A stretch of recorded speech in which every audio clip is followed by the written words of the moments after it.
We're very excited to present this year the updated results from the TRAVERSE study at ASCO 2025. This is the first in human phase 1 clinical trial for ALLO-316, which is a CD70 allogeneic CAR T-cell product targeting CD70 antigen aberrant tumors. This ALLO-316 study was specifically designed for patients with clear cell renal cell carcinoma. For this particular meeting, we are presenting our phase 1b data. Basically, from the phase 1a data, we established dose level 2 at 80 millions of CAR T-cells as our expansion dose. And to that point, we have enrolled 22 patients on the phase 1b.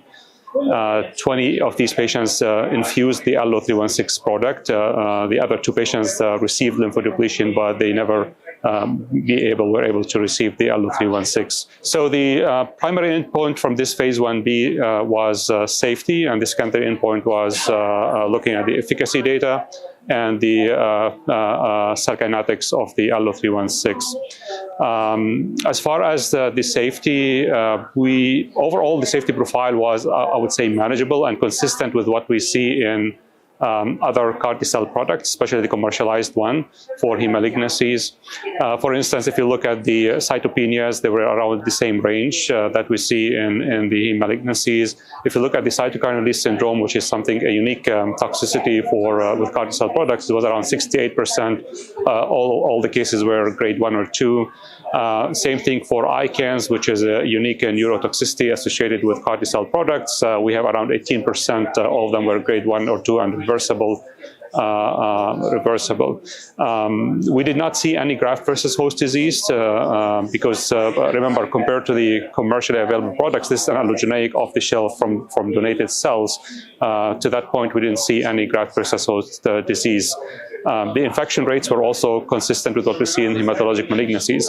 One, I would say, probably more frequent toxicity we saw in our program is something we call HLH in the setting of CAR T-cell product under, we call it IACHS. So this is something recently more recognized in the CAR T-cell field, and at once was considered very serious complication.